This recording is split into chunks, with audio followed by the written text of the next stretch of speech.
Hola, amigos y hermanos.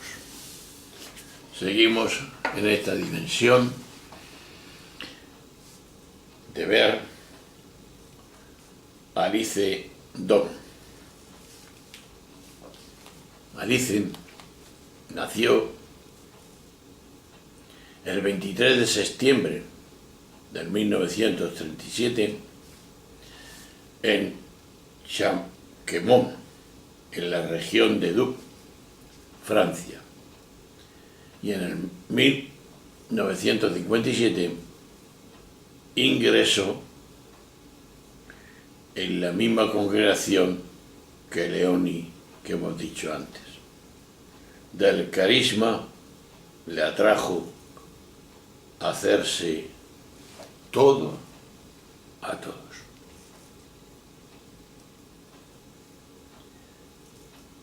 Cogido de Corintios, las cartas de San Pablo, en el capítulo 9, versículo 22. Alice llegó a Argentina entre el 1965 y 1967. Se reunió con Leonid Duckel y como ella se dedicó a enseñar catequesis a personas con necesidades especiales.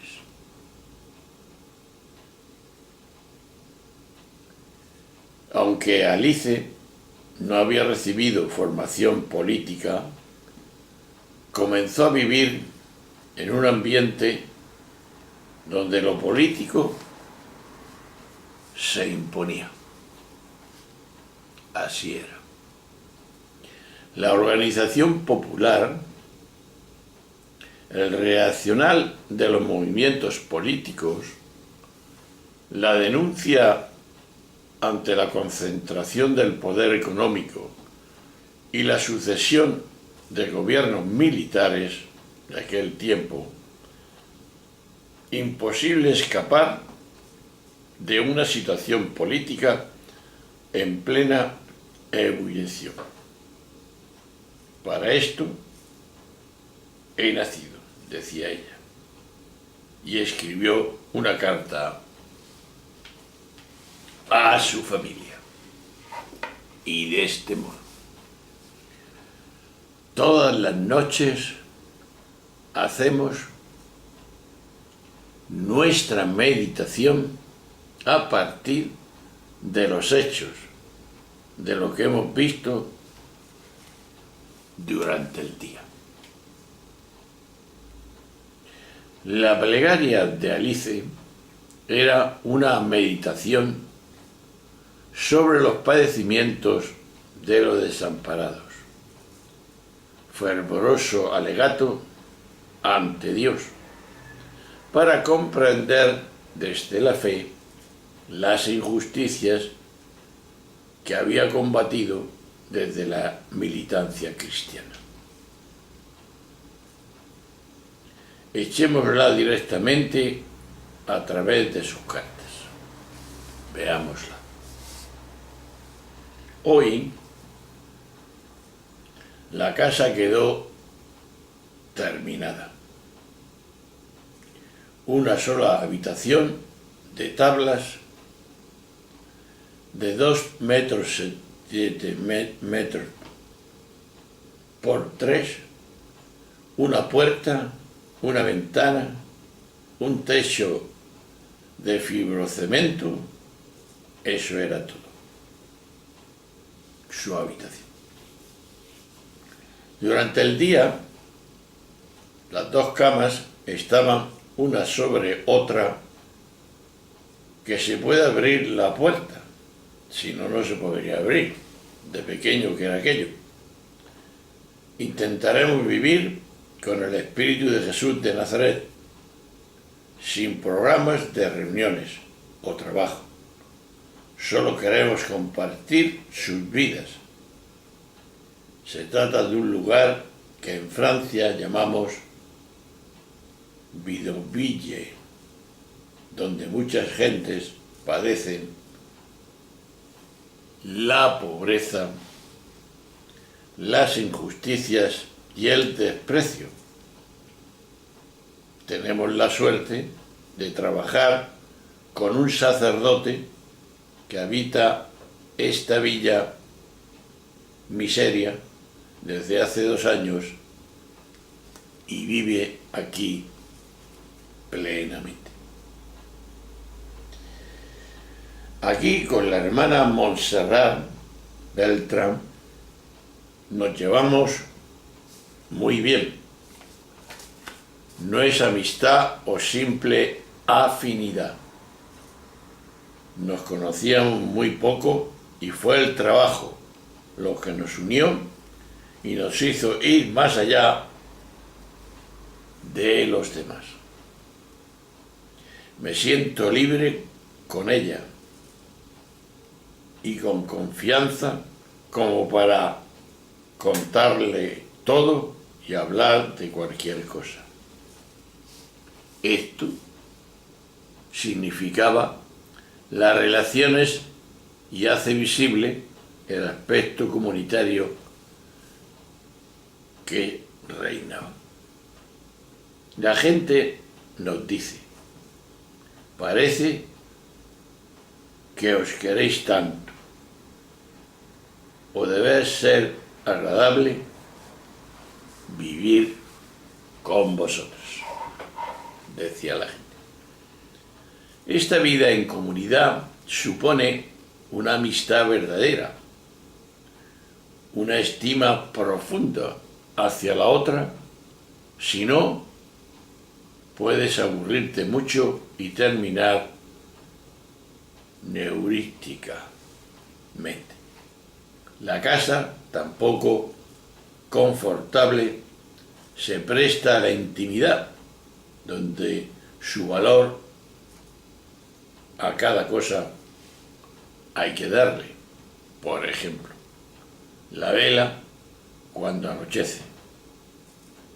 Si discutes con tu compañera, no tienes lugar para alejarte y callar.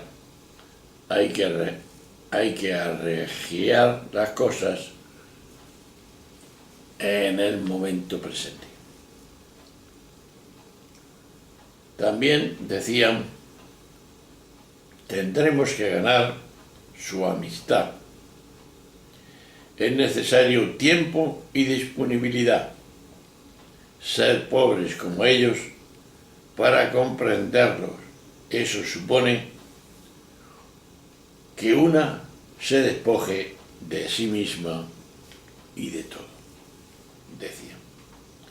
Prácticamente no tienes tema de conversación. Por eso, nuestro trabajo de empleadas domésticas es muy importante. Nos une con las mujeres. Podemos decirle: para mí es igual. Las villas se poblaban cada día con personas de países limítrofes y campesinos. Alice se preguntaba cómo podía ser posible pasar tanta hambre en el campo. Para ella, francesa e hija de campesinos, profundamente familiarizados con los principios republicanos, el feudalismo que aún reinaba en algunas partes de América Latina era incomprensible. Ya a comienzos del 1971, en las provincias de Chaco y de Corrientes, los obispos acompañaron la formación de las ligas agrarias, ayudaron a los peones a organizarse, hablaron de justicia y de derecho a la vida y enviaron sacerdotes para que les ayudaran. Los peones tomaron conciencia de su dignidad e, impulsados por la Iglesia, se reunieron para reclamar sus derechos, imponiéndose cada vez más al régimen que los mantenía esclavos desde tiempos lejanos. Con la colaboración de los curas y las monjas fueron avanzando. Alice comprendió que podía colaborar con ellos y evitar así la migración de la ciudad, donde resultaba imposible salir de la pobreza. Pero antes de partir a Corrientes para unirse a las ligas agrarias, pidió su parecer a la gente de la villa. Estos, entristecidos pero generosos, aceptaron que partiera al servicio de otros más pobres que ellos.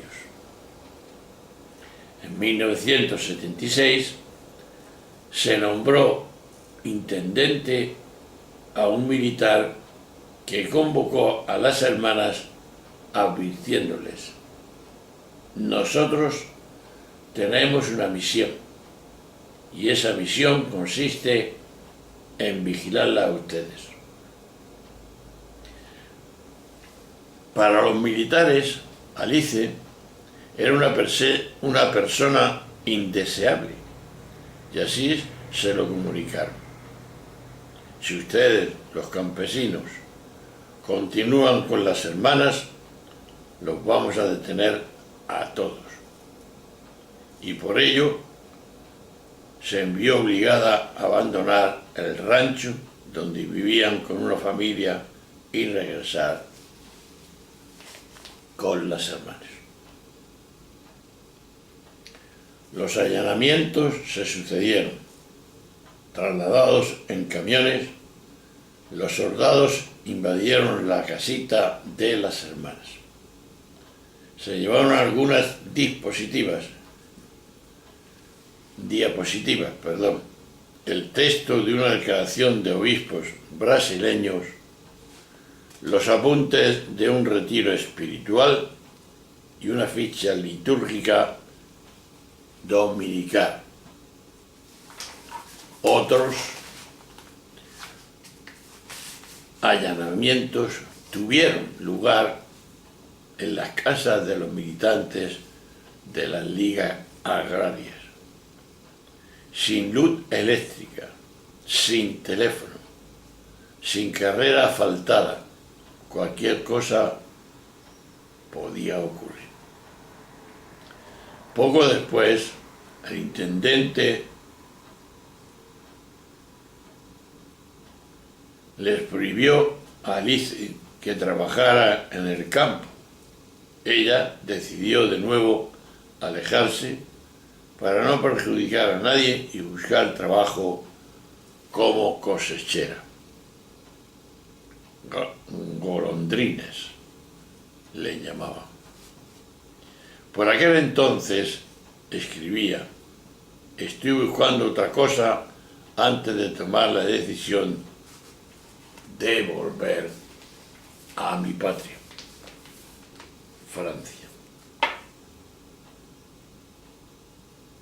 Durante su ausencia, los militares volvieron a la casa de las hermanas y las asaltaron violentamente, como si se tratase de una fortaleza. Una vez más, con dos Biblias unidas con cinta adhesiva, formaron una cruz y el mensaje, que no hay que decirlo porque está claro, fue ese, que es la próxima reflexión. Compartir la pasión de Jesús es buscar a Dios en medio del dolor y la angustia. La situación en el campo se hizo insoportable, porque lo que Alicia abandonó su vida en el interior del país y regresó a Buenos Aires. En la capital se encontró con personas que buscaban a sus familiares desaparecidos. Se unió a ellos y juntos trataron de hallar un medio para romper ese silencio. Por entonces, el obispo de Quilmes, Jorge Novat, confundó el movimiento económico en derechos humanos y puso en marcha una oficina de justicia y de paz. Allí Alicia escuchaba, tomaba nota de todas aquellas personas con hijas e hijos desaparecidos y junto a Leoni brindaba apoyo espiritual y material para vivir. También acudía a los tribunales y ministerios donde encontró a la madre de las plazas de Mayo, a los cuales se unió. Cada semana compartía las rondas de los jueves frente a la casa del gobierno,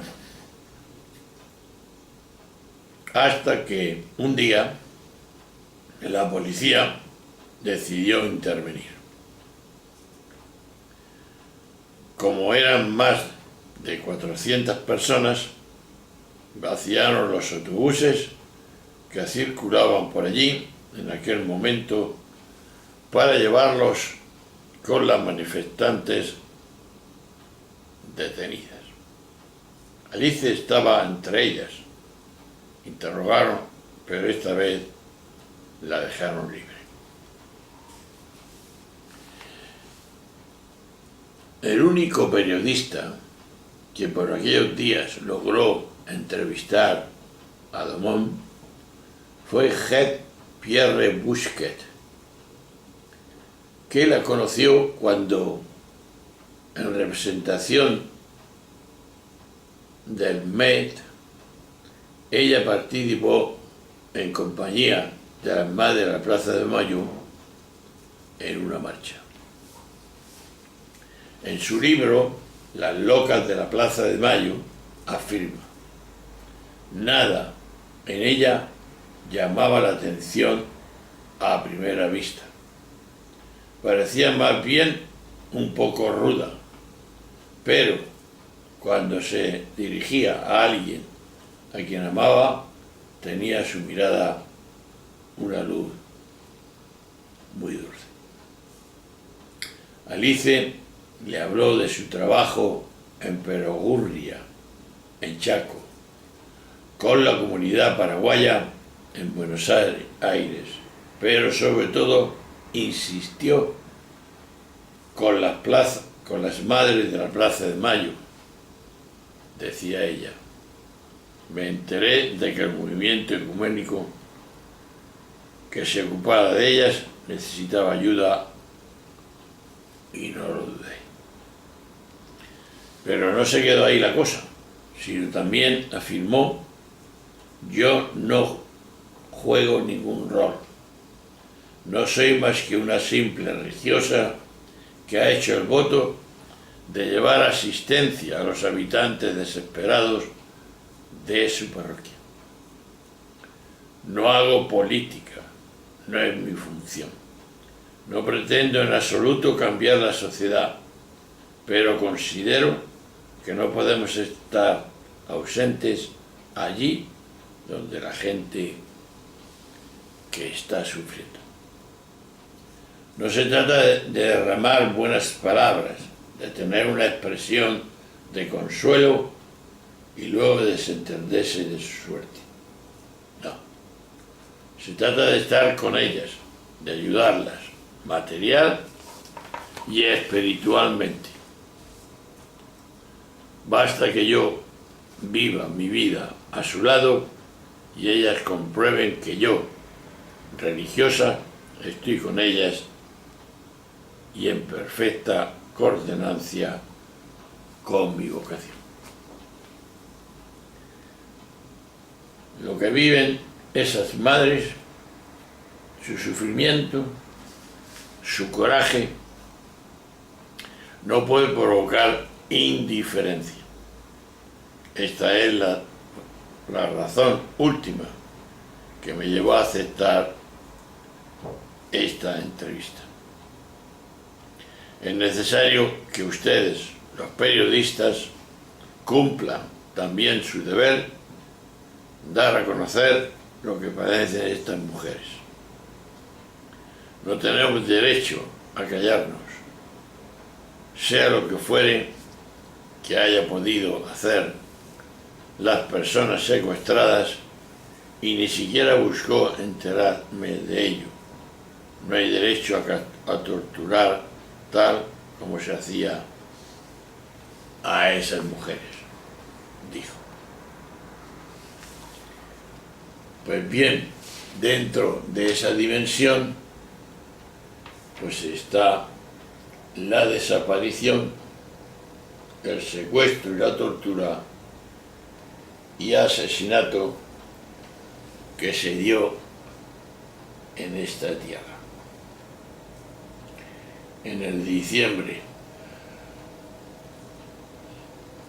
de 1977, las hermanas Alice y Leonie, junto con las madres de la Plaza de Mayo y militantes de derechos humanos, prepararon un manifiesto con el nombre de los desaparecidos y reivindicaron que el gobierno diera a conocer su paradero, dónde estaba. El manifiesto fue publicado en el diario La Nación el 10 de diciembre de 1977. Entre los firmantes figura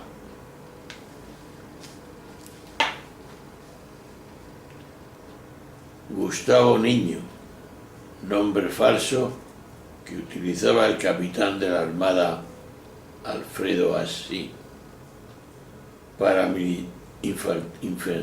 infiltrarse en el grupo que se reunía en la parroquia de la Santa Cruz. La mayor parte del grupo fue secuestrado el 8 de diciembre en esta parroquia. Alice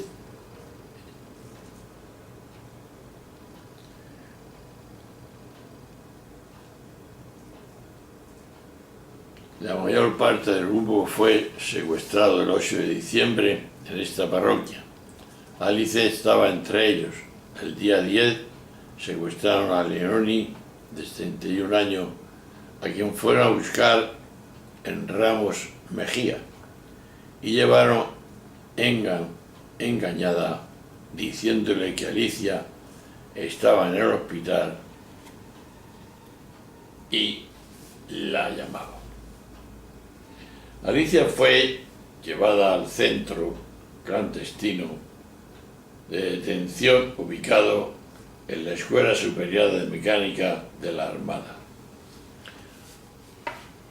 controlado por la Armada Argentina. Padeció allí aproximadamente 10 días, lazo para el cual fue constantemente torturada. Igualmente sucedió con Leonie. La nacionalidad francesa de ambas originó un escándalo internacional. Por eso se ordenó informar que ambas monjas habían sido secuestradas por los botoneros.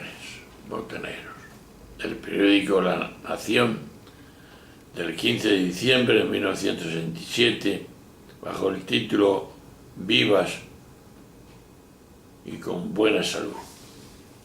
Informaban que la superiora de la congregación declaraba desde Francia que Leoni y Alice habían sido detenidas por un grupo guerrillero y que se hallaban bien y con buena salud.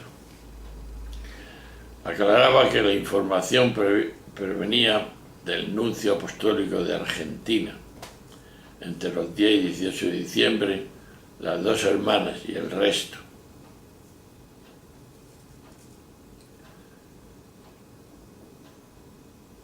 estuvieron en esa situación.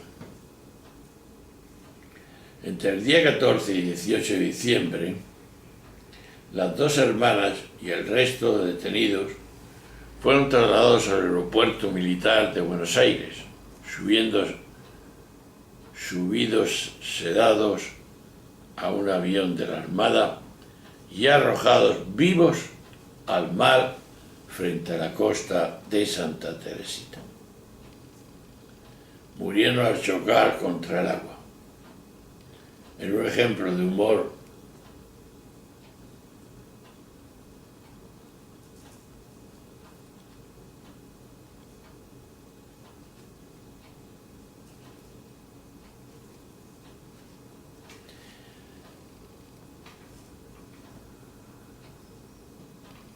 Teresita murió al chocar contra el agua. En un ejemplo de humor perverso, los marinos hacían referencia a las monjas voladoras. Un tribunal de Buenos Aires condenó el 27 de octubre del 2011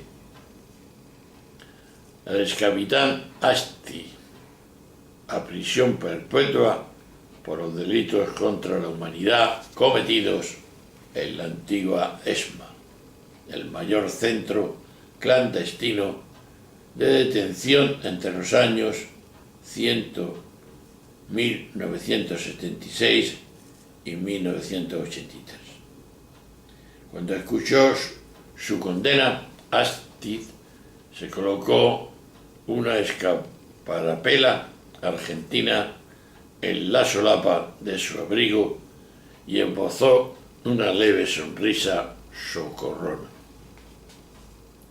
La abogada de las víctimas, Sore Tonón, expresó: tanto las familias de Alice y Leoni y yo, como su abogado, nos alegramos mucho de que 35 años después la justicia argentina haya tomado una decisión igual a la que Francia tomó hace más de 20 años.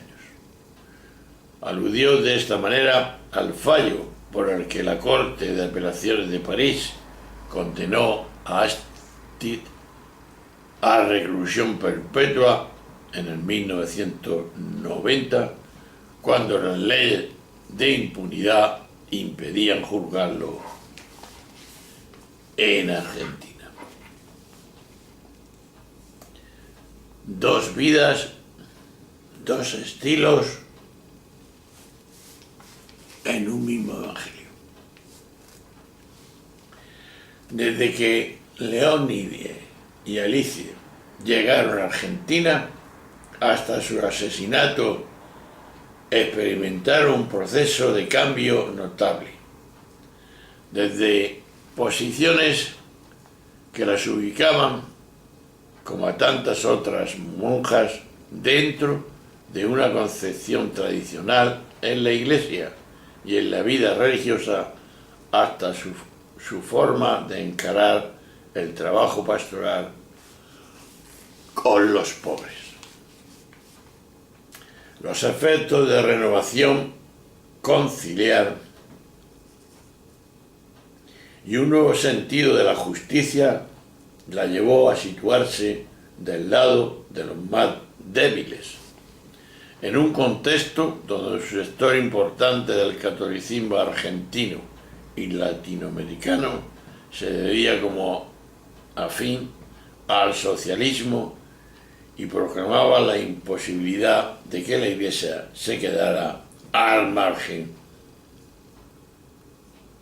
y al proyecto liberador que participaban numerosas organizaciones, tanto políticas y distintos grupos sociales. La ambivalente definición de Alice acerca de su trabajo, al que calificar siempre como no político, es una demostración de su dificultad para romper con el imaginario tradicional de una vida consagrada, opuestas al tipo de opción y de práctica de facto venían llevando a cabo. Leoni, sorprendente por la lucidez de sus lecturas políticas referidas al proceso electoral de 1973 y del masivo apoyo popular hacia el peronismo, al que se sintió cercana. Asimismo, su experiencia en una comunidad villera la acerca, sin necesidad de grandes definiciones teológicas, a una práctica comprometida con la transformación de aquella misma sociedad. Sin duda, Alice y Leoni son dos personas diferentes que confluyeron en una misma suerte final. Su delito consistió en asumir la causa de los empobrecidos, los que provocó la reacción de un sistema injusto y cruel que las destrozó. Eliminando los testigos, se atacó el Evangelio. Seguramente ellas no me permitirán hablar de santidad, dirían simplemente que intentaron llevar el Evangelio al interior de la miseria. Vieron la pasión de las víctimas, anunciaron y testimoniaron la resurrección